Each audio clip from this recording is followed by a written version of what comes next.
Welcome, travelers. I'm Burns, and I'm joining Chibi and Vertec at the Golden Feather Tavern. The fire is warm and the drinks are cold. Oh, and free medical consults in the back of the tavern.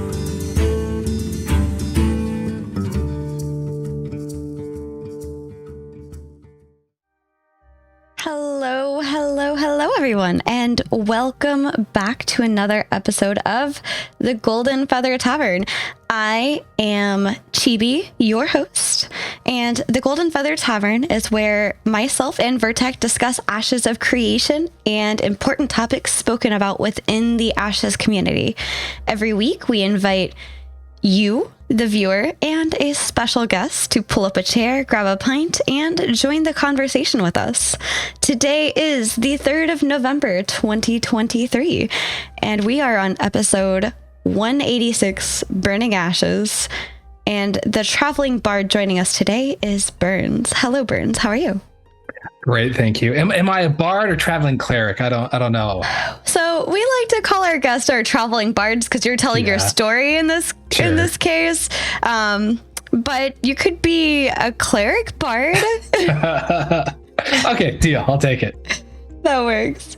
Let me just double check. Can you chat real quick again one more time?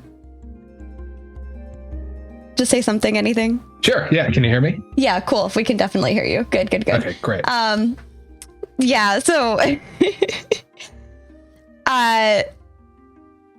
one of our favorite things to do is to bring people who are up and coming within the community, either as new content creators or new fans, people who make art, etc.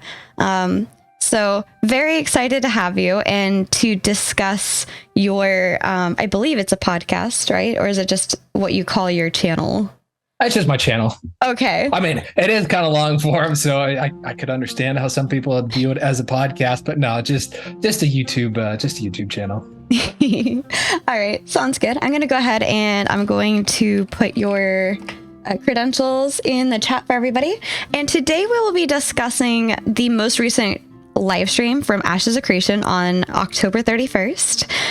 And that includes Caravans and Glint system, crafting and items, as well as some other random topics from the community and our chat. So before we get into any of that, though, for those that don't know who you are you, and why Ashes of Creation? My name is Burns. I run a YouTube channel called Ashes of Relation. I call it that because I think this game is going to be really, really good. So I think people's relationships will end because of it, but I also think relationships will be formed because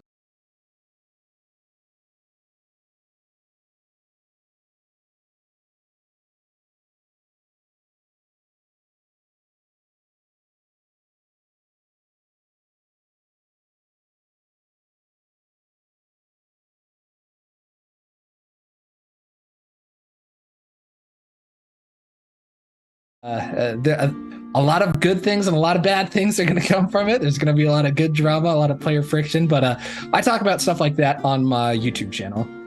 I try to get in depth in topics that aren't commonly discussed. I think there are a lot of other creators who do a great job doing the news, doing updates. And so I try to take one topic and drill really, really deep down on it and go in depth and kind of analyze some things. And then I've been having a few guests do portions of it too, so we can get other people's perspectives. I posted, so I think it was like my 3rd or 4th video I posted on the forums. And Chibi, you reached out and you're like, hey, yeah, I'd love to get your perspective, the perspective of someone kind of hardcore. And I laughed. I was like, oh, man, I don't think I've ever described myself before as hardcore, but when it's in a certain light, I guess I could see that. I really enjoy PvP. I enjoy large scale PvP, and everything that comes from that. So I got a kick out of that though.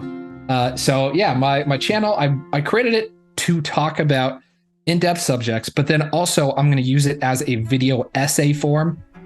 when Alpha 2 drops, so I can provide feedback and be part of the conversation, because one thing that is obviously so amazing about Intrepid is how they receive feedback. Right.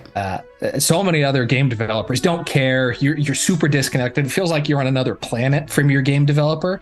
But I mean, it feels like they are right here listening. And so it's like, oh, if they're actually going to listen to some feedback, I might want to create a platform to deliver some of that. So right. That's why I created my channel.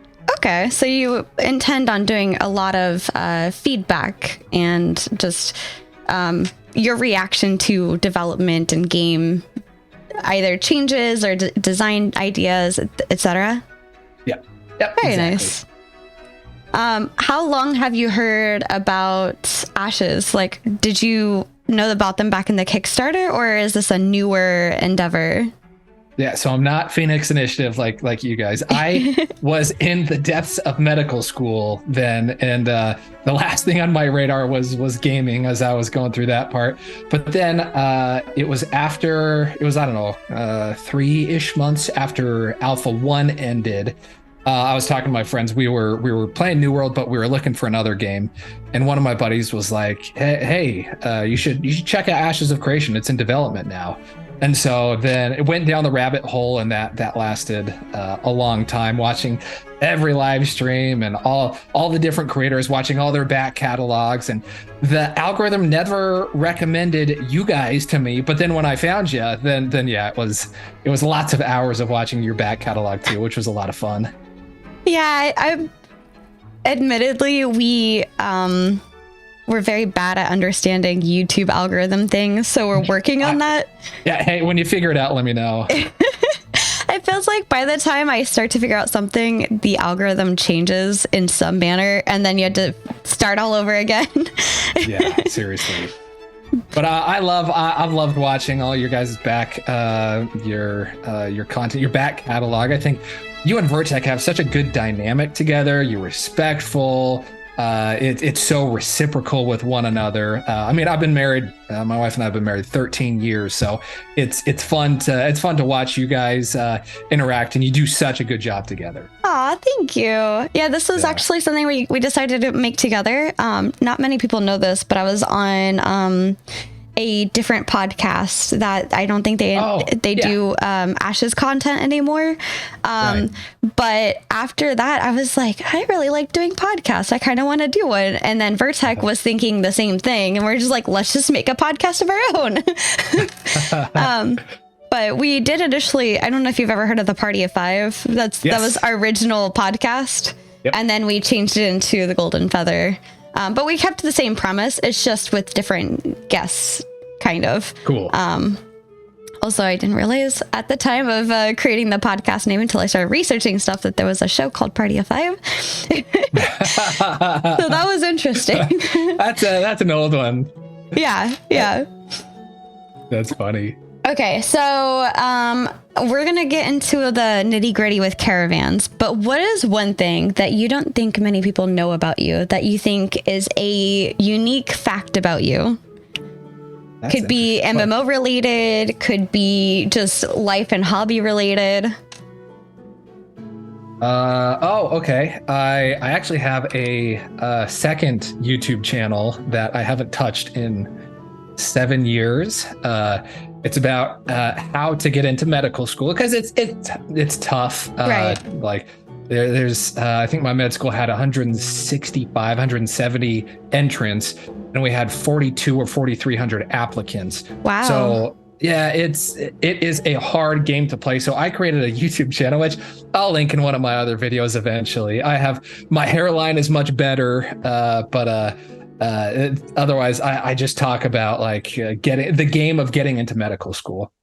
So yeah, I ran another YouTube channal. Ooh, okay. I really like that. Funny enough, YouTube algorithms for shorts have found me, and I have somehow come across so many medical shorts where they're like either talking about their experiences as an ER nurse or like weird things that they've come across as a nurse. And I don't know where it came from, but it's so interesting because it's like nothing I do at all. Because I'm a web developer, so I'm just like, whoa, this is so unique. I love this.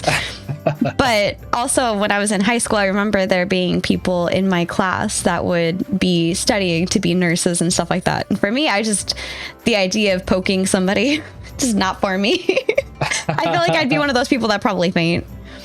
I bet you do great. There are a lot of people who think that until you do it, and they almost dehumanize it, right? Like when you get into the operating room, everything is draped for you already. The medical students did that, and so or the medical techs, whatever. You get there, and then you go through your checklist of things to prepare, and then you do the surgery. So you don't see the patient's face, or at least as a surgeon, you don't. The anesthesiologist does, but yeah. So it's easier than you think. I bet you'd be great. I did enjoy watching Grey's Anatomy, though. Oh, well, good. I'm glad.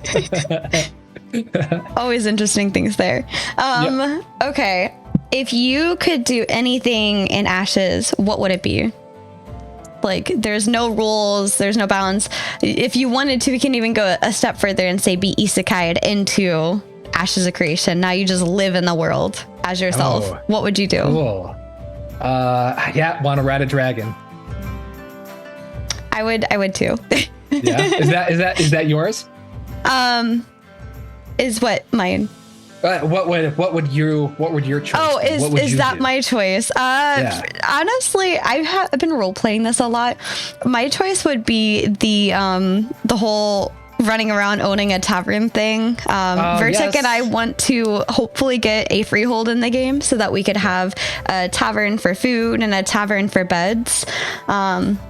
But in my mind, it'd be really cool to have like this board where people can post up like looking for potions or looking for like different things, and then having like the latest events. Like that's the whole premise of the Golden Feather Tavern, is like we're talking about like the latest things that are happening in your experiences, what you've experienced on your adventures, and what brought you to your to this place kind of thing.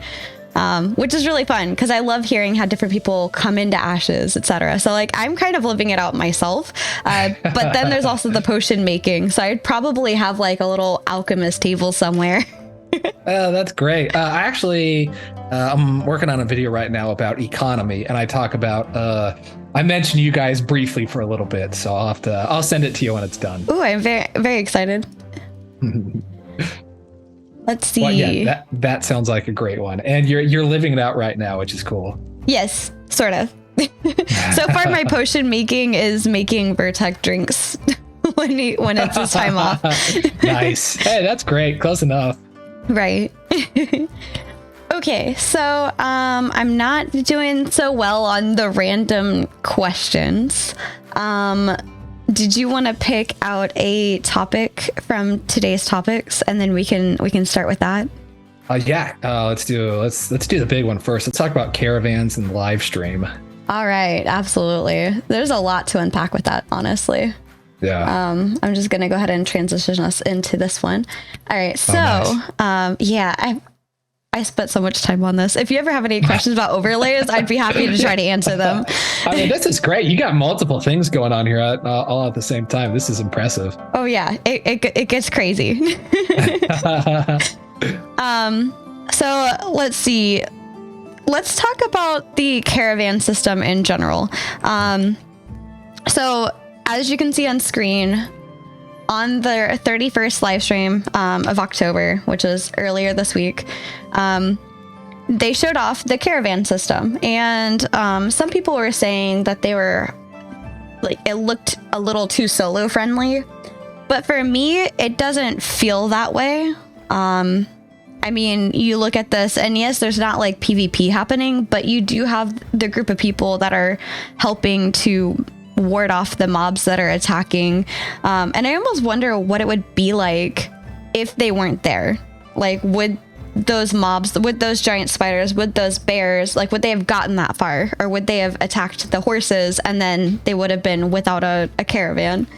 Right, like where was the aggro radius for Tuma, right? Like, right. You could see the horses coming up, and even went a little bit further. It's like, well, how much further can he go before Tuma hits him? Right, and there was like a part of me that was like, I think we could sneak by. I think we could do it. I don't know. Right. I have no idea what that radius is though, right? But I want to find out.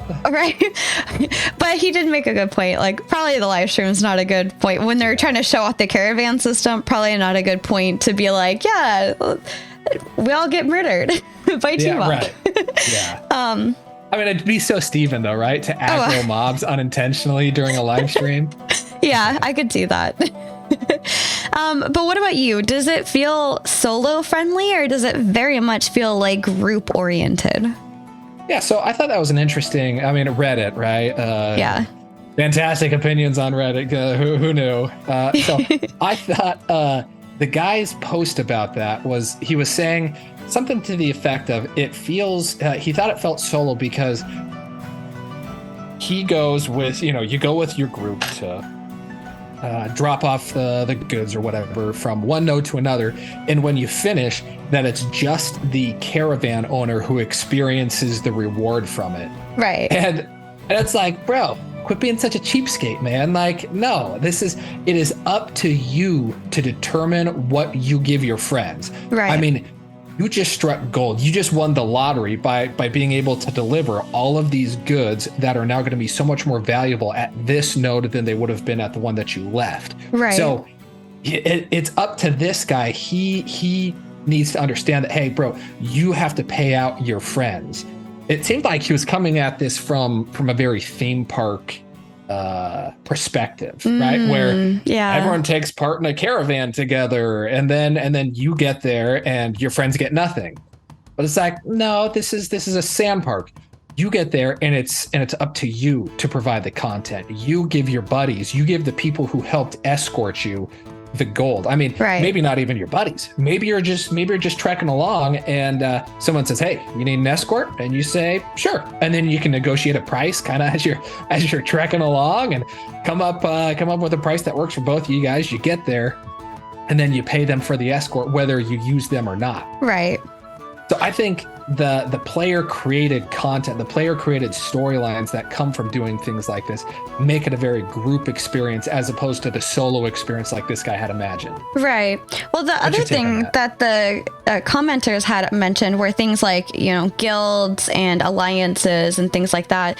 So like, if a group of guildmates are working together, then the reward is that you guys were able to transport guild materials from one location to another. Or you were able to take guild materials that weren't really being useful and sell it at a higher price somewhere else. Thus, the guild is profiting off of that a little bit more. And then you're able to get better materials to increase each other's gear and things like that. So I feel like there's a lot that could play into it. But I think to your point, it really determines or is determined by rather how you play and what your choices are when you play.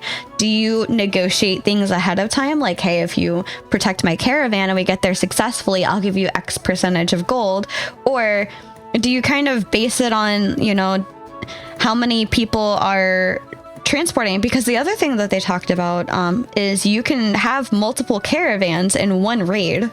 Oh yeah. And I thought that was really cool. You could literally have a raid of caravans going across Vera and defend all of them, or defend, I believe, if I understood him correctly, you can choose to defend a few and then attack a certain others.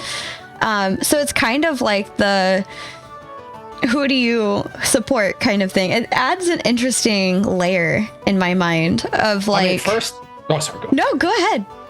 I was just thinking like it's so interesting that their programming is so robust that they're able to sort that out already. I mean, think of another AAA studio. I guarantee it would be, no, hey, you can only do one at a time. You better pick it, and everyone has to figure it out and do all that. So, I see Thugly in the chat. Just want to say hi. Yes. And then I mean, the value that you're bringing is not just for yourself, like you were talking about how it can be for your guild, it can be for a group, and then it's going to be interesting to see as time goes on that I bet there will be fairly standard rates. Hey, I'm going to go from Winstead to Miraleth. People kind of approximate what's my time worth, what is this, or maybe there will be groups or guilds that you pay, like, hey, I'll pay you a flat fee, send whoever, however many people you want to guard my caravan as I go on this trek. Right. And as long as it's safe and makes it, I'll pay you. And if you don't, I'm just going to blast you on the forums, and everyone on the server is going to know you guys are terrible at defending caravans, and they're not going to hire you anymore. Stuff like that. I don't know. I think it's going to be a lot of fun. That's true. That's actually a really good point as well, is like, there's almost this trust system and this player-driven rep system that gets built around this. And I mean, at the end of the day, it depends on how well or how important somebody places that thing on the forums. For example, if you're not a part of the forums, you don't really care about the forums. Like, think about World of Warcraft, right? How many people didn't even look at Wowhead, right? So like, if you don't know about that source, or you don't care about that source, then you're not even gonna know. So I wonder how that, would work within Ashes, right? I feel like there's a lot of potential here, but then, word gets around in game. That's how, guild rep is built. Like, oh, did you see Dunehold? Man, that group of dwarves, they raided that one like cavern, and there's this big dragon and they slayed it. I can't believe it, Right. Or hey, if you want guaranteed safe travel from Dunzenkel down to Pelagora, then hire Dunehold, because I mean they've guaranteed my caravan every time. Right. Well, 10 out of 10 would recommend a 5-star review. If you're on this server, right. I love that. Now, the other thing with the caravan that I thought was very interesting is the caravan had abilities, and those abilities were like pushback abilities, group healing abilities, things like that. And I understand that all of those things are still under development and like fine tuning, but the fact that you could have those are really interesting. Yeah, I couldn't help but think when you, or if you're like on a caravan, and it would be great to be on cliffs. Like, it would behoove you as a caravan driver to be on cliffs, because if someone attacks you, then you just hit the repulse and boom, they're gone. Like, oh yeah. You sent them off the cliff. So I loved that ability. I thought that was super cool. And then the healing and other abilities that they'll have, I think will be a blast. The level of customization they have on this is staggering. I mean, he was even talking about the wheels. The certain wheels will be better off-road than on-road. I mean, I just had to pay $1,500 for my snow tires today, so wheel type is on my mind. Right. But no, like, yeah, it's amazing how in depth you can go into each component with this, and then the different tiers of the caravan. We saw poor Dr. Bucky, who had that terrible caravan, and then all the way up to Stevens. I was really glad they showed us the variety, though. Yeah, it was actually really nice to see the difference between the two. And also Penumbral says you'll be able to link up several people doing a caravan at certain time, and maybe a couple of them have defenders and they're advertising for others to join them. And yeah, perfect. You could just see like this mass group of people who love to defend caravans creating like this event, like player created event, where they're like, okay, let's see how many of these caravans we can get together. Let's link them up. Let's take them all together at one time across from point A to point B, because that's the closest node to here, and we'll defend you for sure, but we would like a percentage of this because there's like 3 of you now. Yeah, stuff like that. I think that's really cool.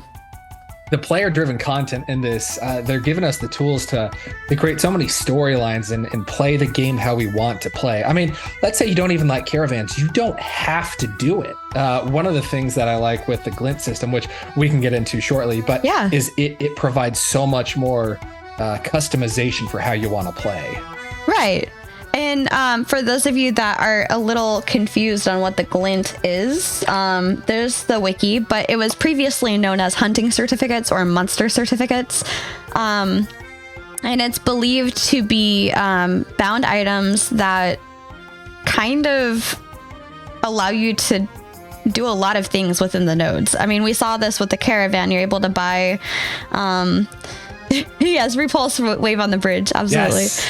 But we were able to see things like, you know, purchase of commodities and things like that with this glint. And I think it's really interesting because it's also provided as rewards for completing certain quests and events and achievements. And it's a way to generate gold. And I think this is interesting because it's dropped upon the death, whereas typically in MMOs, you get like 2 gold for killing a boar or whatever. And instead of getting gold off of a mob, because my dad and I always used to joke when I was younger, I was like, but where did the boar get the gold? It has no pockets. Yeah, right. You know, did it eat a gold bag? What happened? Right. But this way it makes a little bit more sense. It's kind of like this transfer of energy of mass from a life form to glint almost that can then be transformed into something monetary. And this was actually brought up by a few people. This is from Gartok's forum post where they said that they didn't understand the glint system. And I liked because Azure says it's probably necessary for 2 reasons. Firstly, to make it possible for players who want to engage with the economy without having to constantly track the market fluctuations. And second, increase and improve the incentives for caravan-based gameplay. And the primary one, or the first one, stood out to me a bit because even Steven said if Winstead were to be demolished, if you still had commodities from Winstead, that would go up in immense price because Winstead is no longer. So those commodities would not be able to be generated anymore. And so my brain got thinking, I was like, man, you could game that. Like if you guys know that node is going to go down, then it's like, hey, let's get ready, you know, let's buy up commodities. Interesting. Sorry, I'll let you get back to No, it's all good. It's kind of like node stock market if you think about it. Yeah. Glint is less gory than having to cut off. Oh no. Penumbra. I like the glint system because it gives you options. It increases player choice. And I'm all about that in especially MMOs. Yeah. Where, so instead of you kill the boar, you get, 2 gold, whatever. Now you kill the boar, you get 2 glint or 2 dull glint, let's say. You can go take that to the nearby node and get 1 or 2 gold for it, whatever. But the option to be able to take that to other places, you convert the glint into a commodity and then you take that commodity to another node to then potentially increase your return from that is so fun. I love the idea of having customization of your choices. So like if you want to make big haul, then hey, go, take one end of the map to the other. But if you just want some quick cash, then turn it in right there or just caravan it to the neighboring city. So I'm a big fan of this glint system. Yeah, I also like, people may not know or realize this, but you can also directly sell glint. You don't have to turn it into a commodity. It's just more beneficial, I guess, monetarily beneficial to turn it into a commodity because then you get a higher amount out of it potentially. And then glint is nice too because it makes you have to interact with the game in order to get it, right? So you get it through questing, through killing mobs. And then glint is how you pay your citizenship taxes and then your freehold taxes. Yeah. So if you're not playing the game, you don't get, you won't be able to maintain your citizenship or your freehold. So in terms of bots, I think that is fantastic because there are a lot of games that were stop it, you. So I think Glint is great because it stops botting. Botting was a big issue at the beginning of New World because I played at launch really, really hard, and botting was a huge problem. Bots then fell off because everyone fell off of New World. Right. It felt like everyone. And now it's kind of making a comeback, which, good for them. That's I'm glad they're making their game better. But this whole glint system forces people to interact with the game, so bots wouldn't be able to hoard all of the land, right? They wouldn't be able to buy all the freeholds because they'd actually have to interact with the game to some extent in order to pay those taxes. So I think it's a genius system. Yeah. Well, let's talk about the other side of Glint as well. Tao later in the comments ends up mentioning that it is more efficient to deal with Glint than hundreds of different mob-related items like wolf pelts, boar tusks, ears, deer meat, etc. And in a game like Ashes where your bag space is very limited, that matters. That really matters. So instead of flooding our bags with grays that would end up selling just trash, just give us something that can be stored as a monetary value that is much more efficient with bag space. I really like that. But yeah, and I don't. Sorry, go ahead. Oh, I was just gonna say, but I agree with Penumbral on your previous point. Anything that stops bots is a huge expand on that. So yeah, but go ahead. What were you gonna say? I was gonna say I think it's poor game design when you go around. I think Diablo was really guilty of this. I think Diablo 3 at launch had this horribly where you pick up all this useless garbage and it just fills up your inventory. Yeah. And then you have to go and sell that. And it's, right clicking when you get there, as opposed to a system like this where, you get the glint, but it's going to be separate from the materials, right? Like you kill the boar and then you can, I think it's the tanning. Or is it, how would you, I can't remember which artisan class skinning. Is skinning an artisan class? I think so, yeah. I think so, right? So I think it's skinning, tanning, leatherworking in terms of the three columns of artisan classes. And so the glint system is separate from the material section. So, you kill the boar, you get the glint, and then you can choose whether to skin it or not for its materials. So, I think that's way better, honestly. And this kind of goes on to the next topic. This person, I'm just going to borrow this topic as a good moving over to this topic in general. This person was asking about not being able to carry a lot of ore. And this is from the Reddit. I have no idea how to say this person's name. I'm sorry, but there's the link. But it's one of those things that, like, as we begin thinking about things like crafting, like merchandise in terms of selling on the market and stuff like that, having less things take up bag space and having the more important stuff have that bag space really changes a lot. You don't have to keep stopping into town to clear out bag space from all the junk that you've picked up. And it seems like the glint is kind of almost like a monetary item instead of kind of like gold. So you don't have a space in your bag for gold. It's just you have gold. You don't have a space in your bag for glint. It's just glint.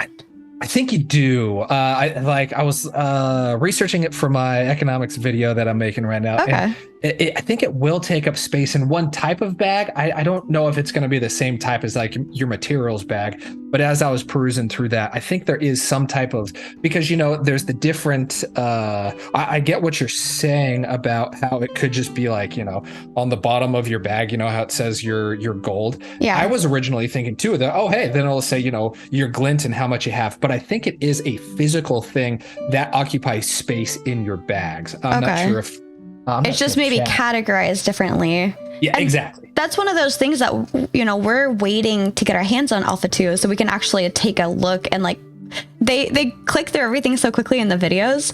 So to be able to slow that down and sit there and study it and be like, okay, I understand how you have this organized a little bit more. I mean, sure, I can stop and take screenshots probably, but it's just one of those things where we even saw with the video when he opened his bag, all you saw was the gold at the bottom. He had to click into something else to see the glint.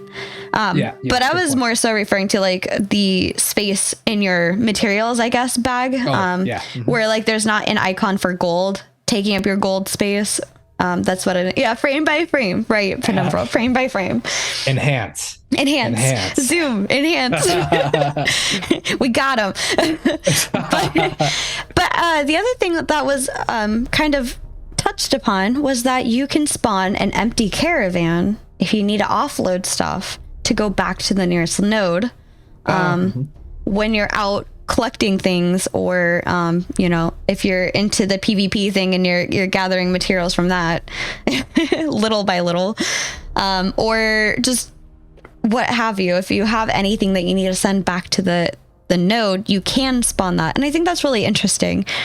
And the changes that they've made on where you can spawn it and seeing visually, because I talked about how before it was supposed to be a top-down view, but you can't really see a 3D space what that top-down view is looking like to know where you're spawning that. So being able to have it in a 3D space and being able to be like, okay, I can spawn it here, it makes it easier to like properly plan that. I hadn't heard that before. I think that's a fantastic point. You can actually see and plan. Is this gonna would this spawn on a cliff? Like, is this gonna spawn me on some? If you're just looking at a 2D map, like a top-down view, I hadn't thought of it that way before. But yeah, that makes complete sense. Why you'd want to walk around and see and then place. Right. And we kind of saw that a little bit when Steven was going to place it, and they're saying, hey, maybe you don't want to place it there. It's kind of out in the open. It's pretty easy to like spot it, etc. And that's because I think as soon as you start to spawn one, people can come and try to attack you and take your material. So being able to have a covert-esque place to spawn it, I think it goes really far. And then also the circumference of these nodes is going to be huge, right? Yeah. We just saw Steven walk through a town, which is level 3. Is that right?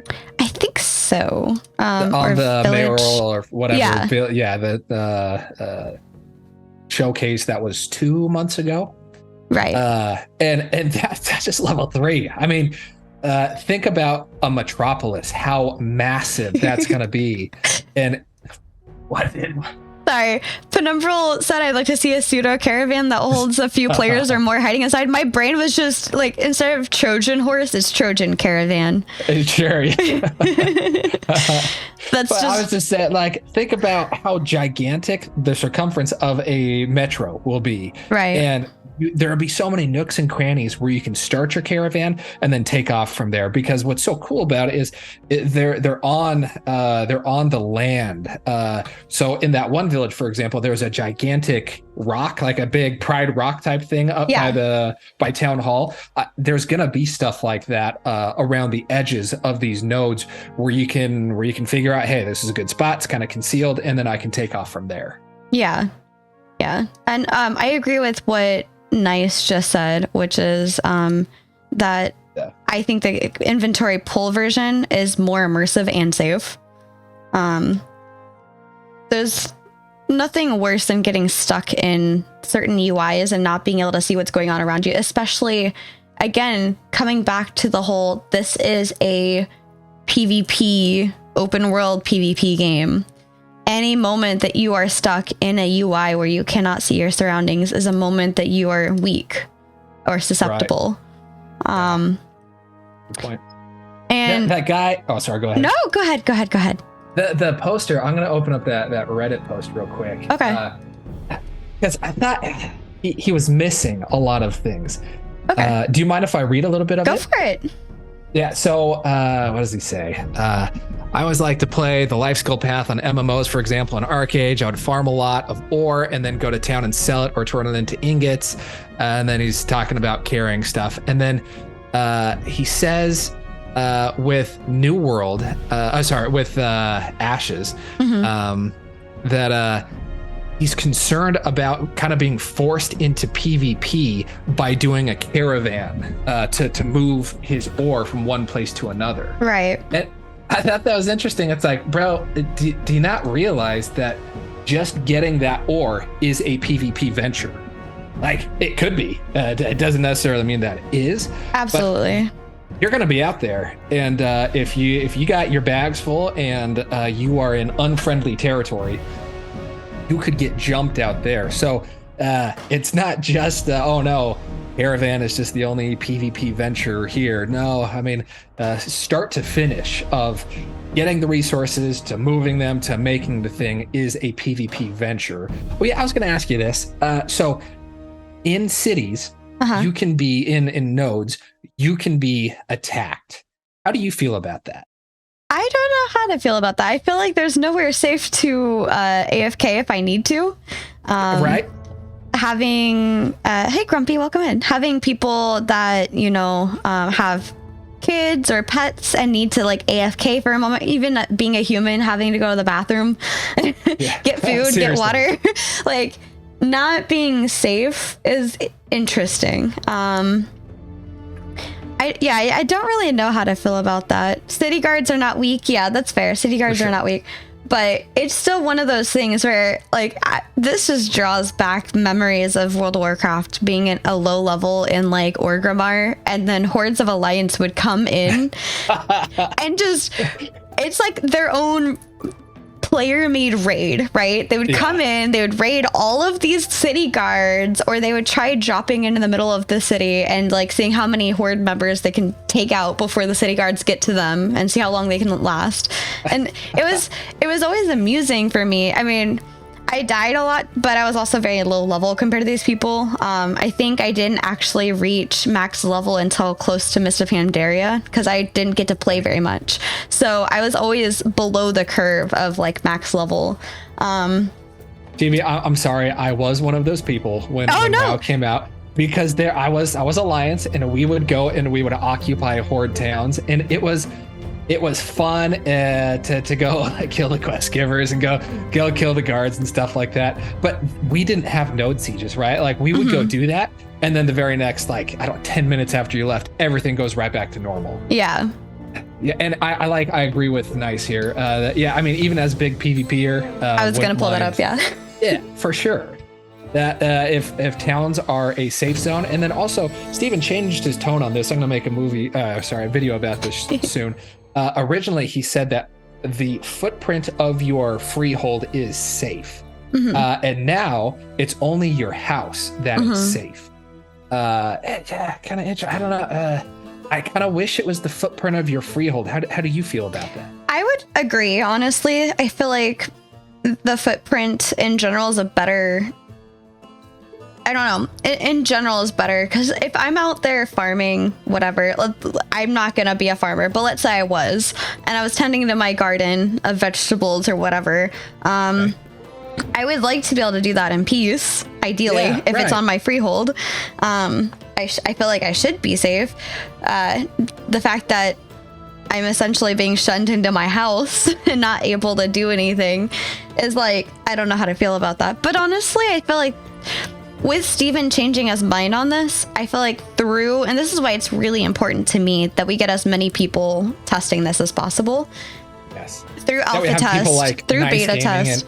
And is there no one else ganking random people as they harvest their zucchinis? But I feel like the more people we have for those, the more we're gonna be able to see how does that work in actuality. Because I can sit here and I can be like, okay, I need to make this website and I'm gonna make it this way. But as I build it, I'm realizing, okay, this way that I planned it out, while ideal, does not work in actuality because the user doesn't know to do this. So then I have to build it a little differently. And I feel like that we will see that definitely in Alpha 2, if not Beta 1, where people are testing these systems and they need to fine tune these systems a bit more. We would never hide to ambush and gank. Never. Never. I mean, with the short little dwarven bodies, you can hide behind a lot of stuff. This brings me over to something that Ashes of Nearer was talking about on the forums, which is about skinning and butchering in relation to Glint. And Steven had said this at one point, that a large mine that's present and has a vein of mithril ore in it, or herd of some type of animal that you can collect fur or wool from, it sounds like they drop those things, but does an ore vein also drop glint?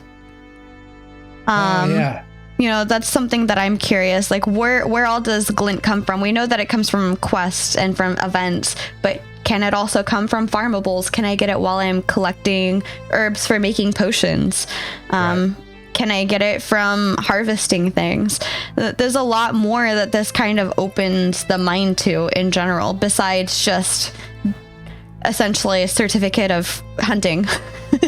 Sure, But and then with Glint, is it combinable too? Like it goes dull, dim, and then all the way up. And Right. I wonder if you'd be able to combine 100 dull to become 1 dim, and so on. That would be interesting to see. Yeah, I could see that as well. And another thing, I don't remember if I brought this up anywhere else, but somewhere else, someone was talking about the XP debt and how XP debt and glint farming can kind of go hand in hand.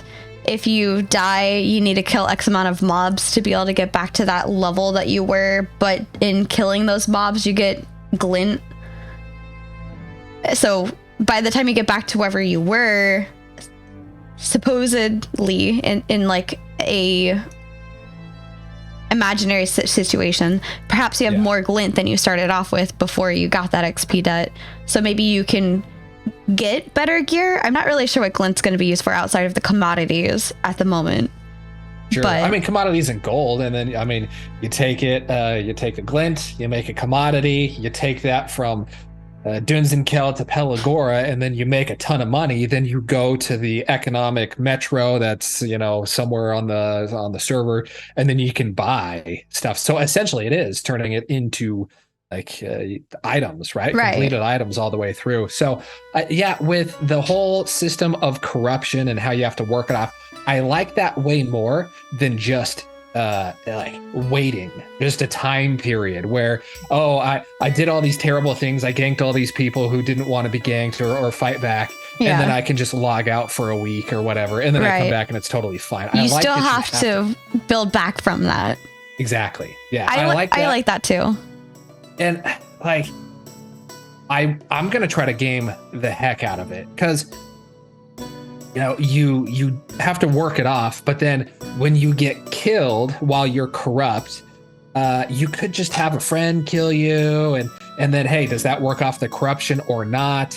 I'm gonna work really hard to try to game this system as much as possible to fill in any holes, because it seems like something you could game or take advantage of, and that would be a big flaw in the game system. Yeah, I could see that.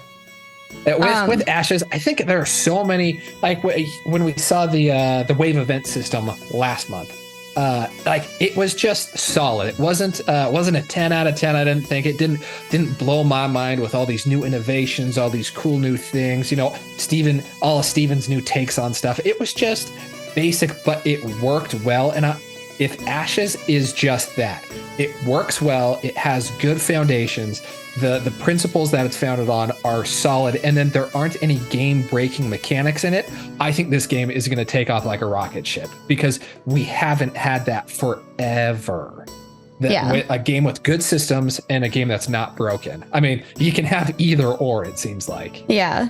Well, the other thing I was going to mention in regards to things like consumables and skinning and butchering is, what if you could use glint for things like upgraded tools? Like, could you trade those in for things that you can learn, like recipes? Could you trade them in for better smithy tools or something like that? I think it'd be interesting to see what other things glint can apply to. But I do really love the more that we're seeing. We saw this with the event system, we're seeing it with the glint system.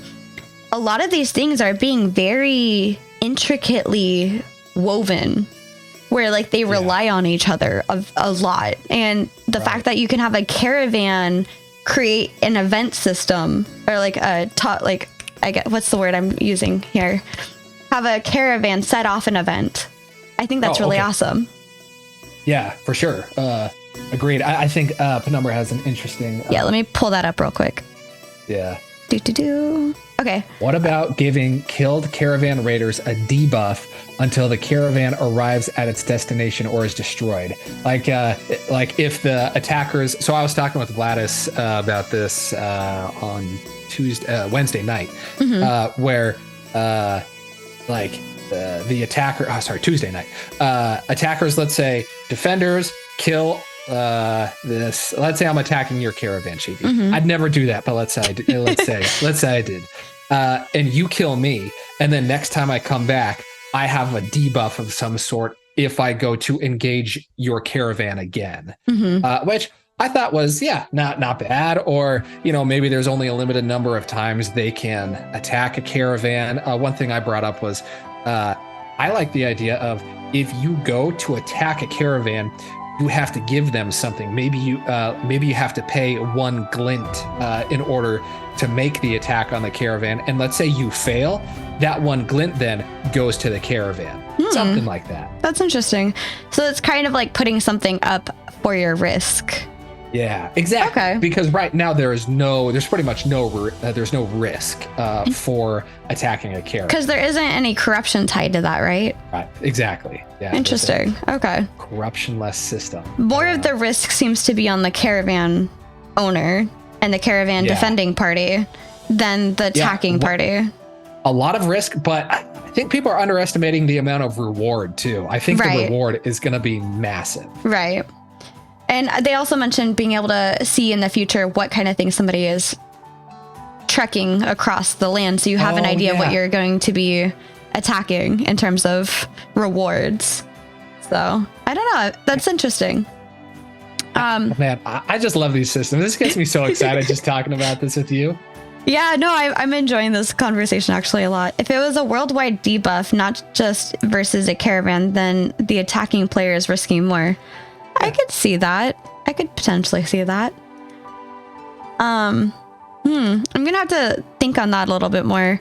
But in the meantime, it seemed like this was kind of a flop on at least earlier when I was initially reading this on the forums. But Chicago wrote about consumables and use items and unused items. Yeah. And I really like this because this allows a player who doesn't have certain things built in inherently, either through their class or through their armor, to be able to get a temporary buff or debuff, or protection against debuffs rather, for a certain period of time that they otherwise wouldn't have access to. And this is incredibly important. And this was a little bit controversial for me because the first couple of people were like, no, I don't want anything to do with this.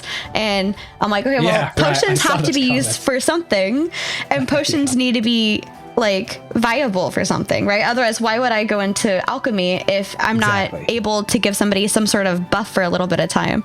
It could even be something... Oh, go ahead. Like, why would herbalism be worth going into as a gathering profession if the end product is worthless, right? Like there has to be something at the end of that artisan tree that gets to something valuable to give what you're doing some worth. Right. And I like the idea of having things like a really well-made dish could give you XP buff. And that is especially helpful when you have XP debt. It reduces the time that you have to spend going through and killing off mobs because you're getting an increased amount of XP.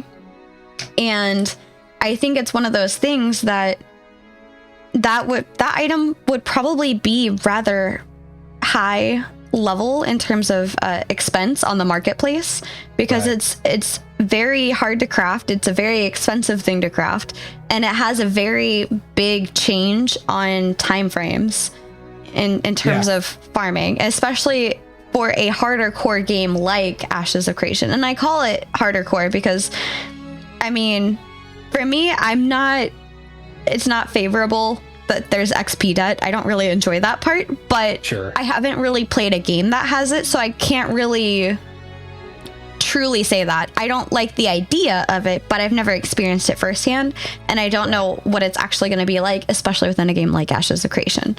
So yeah, we'll see where they scale it too. I mean, if you die, how many minutes of your life is that going to waste if you die? That's probably the way I'm going to end up viewing it. And Alpha 1 was not the way to scale it. So can you explain what happened in Alpha 1? Because I didn't get to take part in that. So I'm a bit embarrassed by this because it took me a couple of tries before I realized what was happening. Their XP debt was not at all tuned. I died, I want to say 3 times. And by the 3rd time I died, and the thing I died from is so dumb. It was more worth it. I was like level 5 or 6. It was more worth it for me to scrap that character altogether and make a brand new character than to try to get through the XP debt, because there was so much XP debt. The percentages were super far off. There was so much XP debt that it would take longer to burn off that XP debt than it would to make a new character and get to the same level. Interesting. Okay. Yeah. So the thing I died from, there is apparently, maybe for one of the classes, you had to do something with a poison potion, and I didn't know what it was. I thought it was just like, it's a random bottle. I don't know what this is. I drank it. I thought somebody else killed me because PvP was enabled. And I was like, somebody just killed me because I picked up this item. And I came back and I drank it again and I died again. And I was like, it wasn't a person. There goes Chibi drinking strange drinks again. Oh, man. Hey, a good alchemist always has to try different things. You never know. Good point. Yeah, so it'll be interesting to see how they scale that, because like you were saying, I didn't know it was that intense. So hopefully it's not, because a lot of people who come in and have no idea about ashes, we want new players coming in, and maybe they scale it where at the beginning it's very little XP debt, but when you're max level, maybe it's really high. Well, that's what you drink at the Golden Feather. I was going to say, I promise that we QA all of our drinks before serving them. It was purely me drinking a wild potion somewhere out in the world. I don't recommend doing that. Just don't go around picking up random bottles and drinking it, apparently. Which, out of context, people are like, yeah, duh. But yeah, so hopefully it's not scaled super heavily, right? Like, because like what you're saying, I mean, that's a potential quit point for someone who just paid $50. They're like, oh, let's check it out, let's just pop in here and see how this game is. And then they're like, oh, why am I not leveling? Oh, because I have all of this insane experience debt built up. So that's something that I'm sure we'll provide a lot of feedback on for Alpha 2. Absolutely. And they even mentioned during Alpha 1, they're like, we're aware, this is like one of the known bugs, was like, we're aware that the XP debt is super, got it. Super like off one gifted sub, and we'll all have to have a drinking stream together. Oh my God, that sounds fun. I would do that. Absolutely. I'm down. Absolutely down. So, you look like you could totally benefit from a good beard in Ashes of Creation. In fact, you need one of those beards that can be a different color from the head on your hair. The hair on your head. The head on your hair. Yes, that makes sense. The hair on your head. So, what do you think about more? This is obviously coming, but what do you think about having that differentiation? Because like, I know somebody in real life who has brown hair on their head and a very fiery red beard. Yeah. First of all, I love your segue. That was fantastic. I'm a professional level segue. Sponsors are gonna see this and they're gonna be like, "Yep, her. Yep, we want her to deliver our messages." So yeah, I am that person as well. I have a lot of red in my beard. My paternal grandmother, a very, very red head, and the only way that manifests for me is in my beard. So I don't let it really get too far because it looks kind of strange. I mean, if you're seeing a blonde person with a purple beard, that might be a little immersion breaking. I think I bring up that example in Cash from Loreforge. I think he'd have a heart attack if he saw that in the wild, because he's very much about immersion. And so yeah, I think having natural colors would make it not as bad, because yeah, like you say, that is in nature. And in fact, in nature, you have heterochromia too. Right. I have another relative who has two different colored eyes, and that's a thing. But it's not like her eyes are purple and orange. It's green and brown. So yeah, characteristic appearances of someone. I mean, how far are they going to let us go with that in terms of when we get to the character creator? What are your thoughts on that?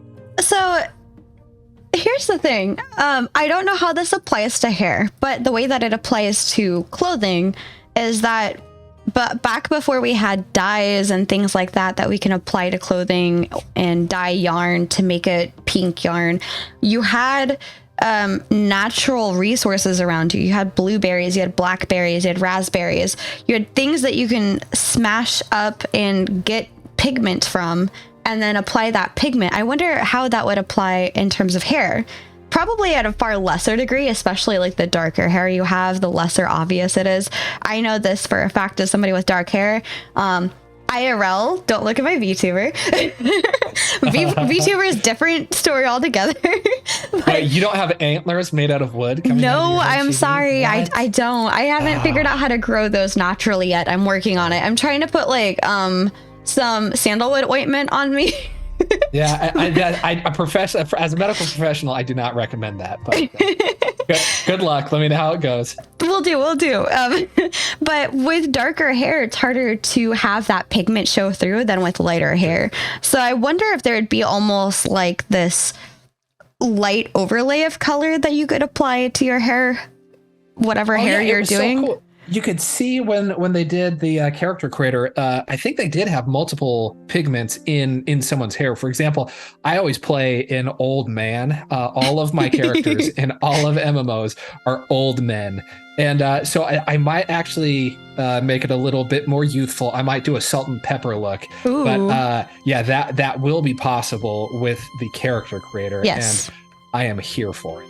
I'm excited, and we can pretend to color Vertex hair by smashing pink pigment into his hair. It's okay. The level of hype that just the character creator is going to cause is oh my crazy. Gosh, yeah, I mean, it's gonna be so fun.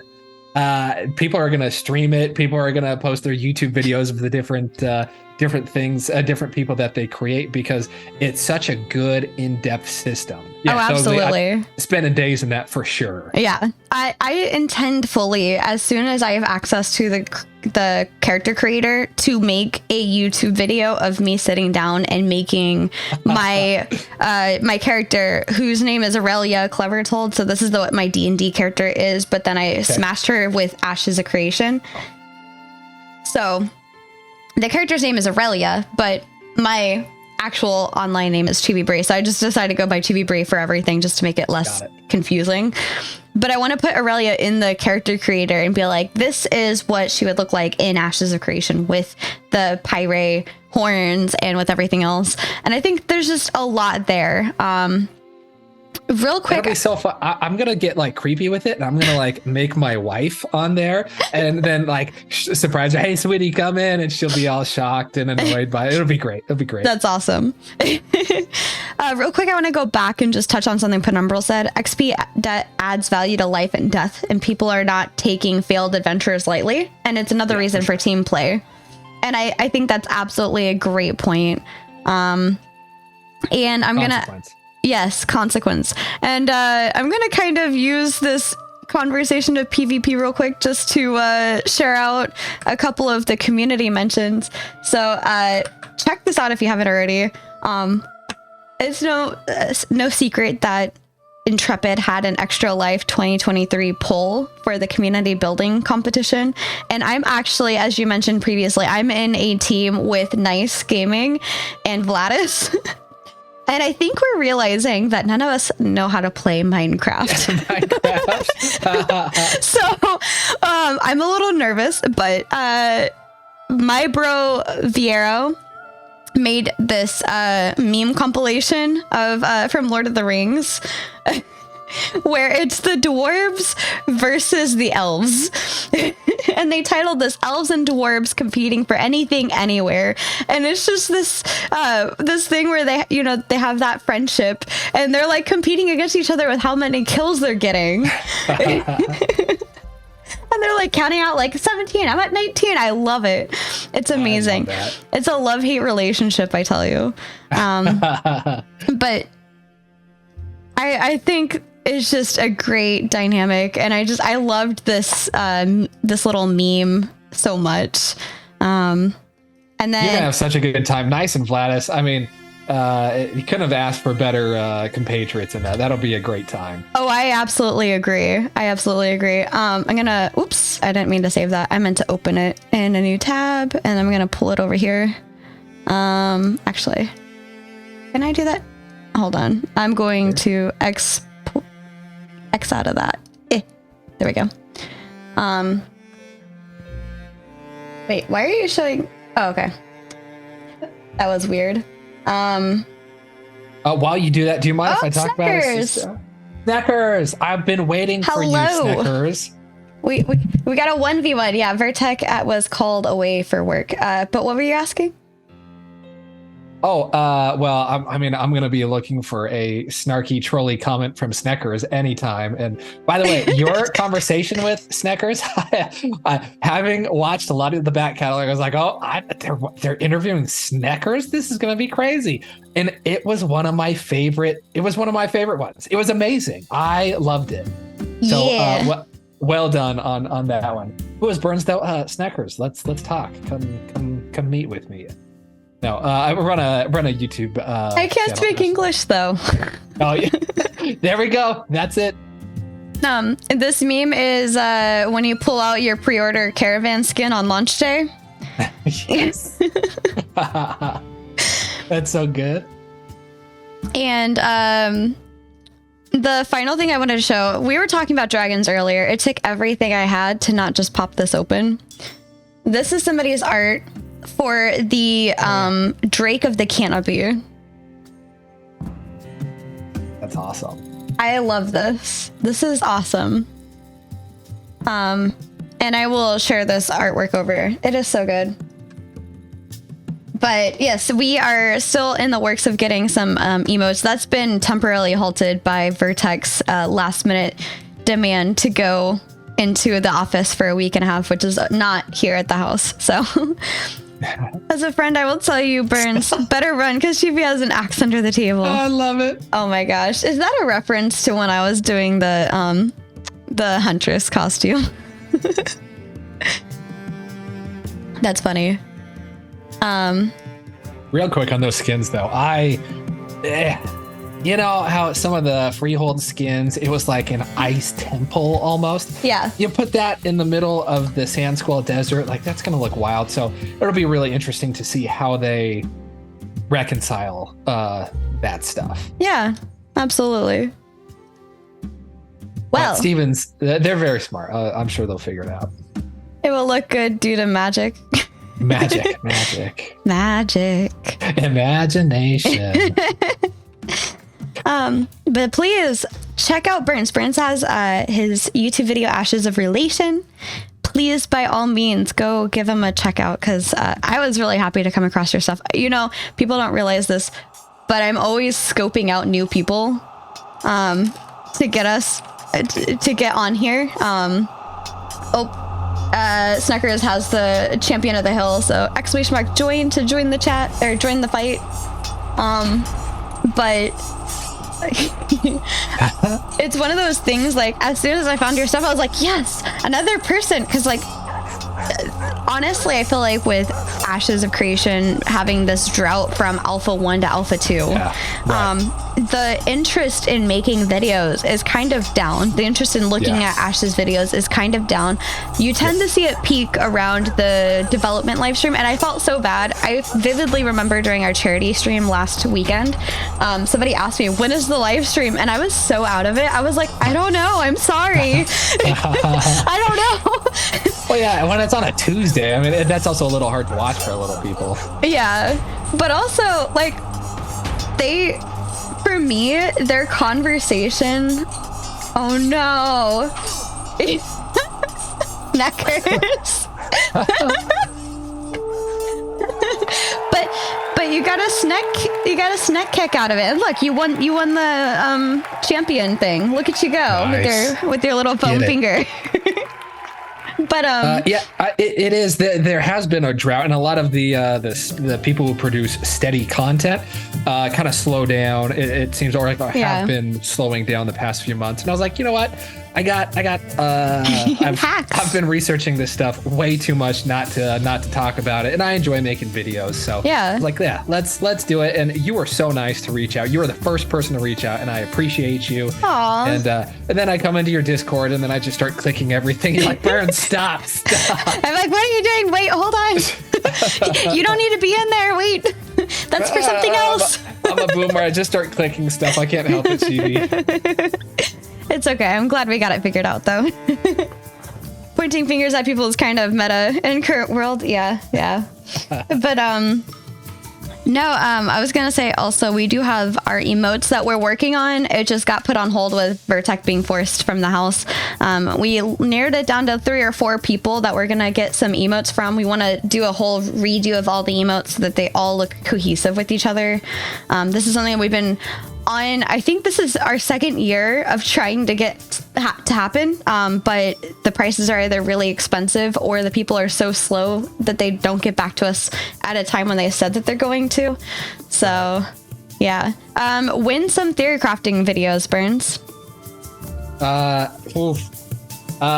Let's see. I'll theory craft a little bit more in this economic one coming up. I mean, it should be done maybe Sunday. Okay. Send it your way. That will probably have already been out. So if you guys haven't checked this out by the time this goes out on YouTube, please go check out Burns on Ash's Relation. And you'll see the economic video he was talking about there. But is there anything that you wish to, I guess, what would your summarization of today's stream be, that you're taking away? So my takeaway from the Caravan stream, is that what you're asking? It's from our podcast. Oh, from our discussion? It could be from yeah. I mean, Caravans go bird. Seriously, there are a lot of good things to be gained from doing these caravans, and I think a lot of people, as we looked through the different forum posts and the Reddit posts, and Reddit, of course, is a little off from any type of reality, which is par for the course, but that's okay. I think a lot of these people don't really understand how these systems work and how interconnected everything is. Mm-hmm. Ashes of Creation is just it's a symphony of different systems together that when you just hear the one violin going, it sounds okay, but when it all blends together and all the systems are working in tandem, that it makes so much more sense, and everything will come into play. So as the orchestra all comes together in Alpha 2, I think we're going to have a great time, and I think it's going to make a lot more sense for everyone.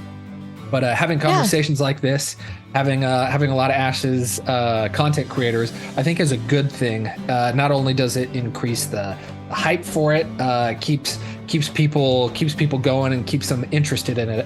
It also helps unravel some of the mysteries that have. I mean, I've listened to a few new creators, and they had new fresh takes on stuff, and I love that. So I appreciated you reaching out to me. Of course. Snecker says, talking about violin, I'm wondering when we will get official Ashes of Creation and soundtrack. I believe they said closer to beta 1. I think in Alpha 2, they're going to have a little bit of Bear stuff, just a little bit. Bear McCreary. I'm very excited either way. Anything to do with because right now I've seen somewhere on Reddit, somebody was like, oh my gosh, they stole Ashes of Creation's music. And we were like, no, actually, that's just open licensed music. Yeah. Anyone can use it. But my takeaway is that while there is a lot in terms of the caravans, there's still a lot more that we haven't really talked about or seen, and that are still coming, like PvP with caravans, and what that's going to look like. Yes, Ranger.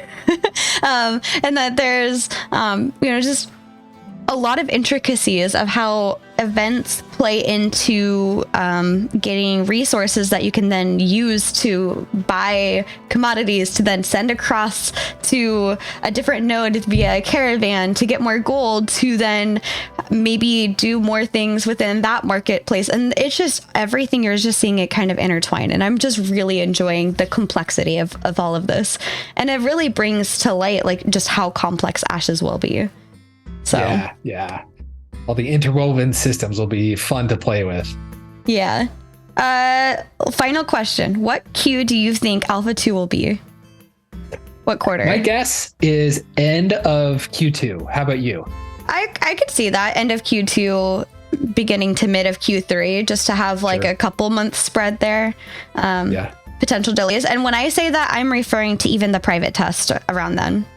Interesting. Into like, I can see later Q3 being more of the open, mid to later Q3 being more I think like you Phoenix public. Initiative people, you're going to be playing here in a couple months. That's my guess, and you won't even be able to talk about it. Yeah, it's anyone's guess, honestly. But honestly, I'm excited. They were talking about it being officially next year, so people can stop being like, it's going to be in 2026 or something like that.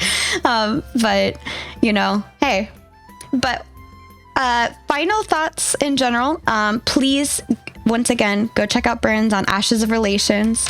And we're going to be raiding over to Vladis Gaming, who is doing his first live 1v1 podcast, which I'm very excited for. So from one podcast to another, I'm very excited. But before I do that, Snucker says a year ago, I thought Q1, Q2 of 2024, then seeing Showcase switch to late Q3, Q4. But now that most likely we'll get the Q on the month stream, on this month's stream, again, I think it's Q2, maybe Q3. So yeah, it's one of those, like, I kept saying this multiple times. I don't know if you've seen this in the previous videos, but I think there's a lot more finish than they're showing us because it's not to a point where they're happy with it yet. So yeah. But join us in raiding over to Vladis, who I will be partnering up with, as well as Nice on the charity stream with Intrepid. And once again, please go check out Burns. And when this video goes live, I will be sending that out to well, before it goes live, I'll send that out to our subscribers. But when it goes live, I hope you guys enjoy it. So until next time, thank you for giving us your time and your energy. You could be doing anything other than watching us, but you chose to be here with us and meeting Burns. So thank you for that. And we hope you have a wonderful rest of your night. Bye. Don't drink strange drinks. Yes, Goodbye. don't drink strange drinks. Bye.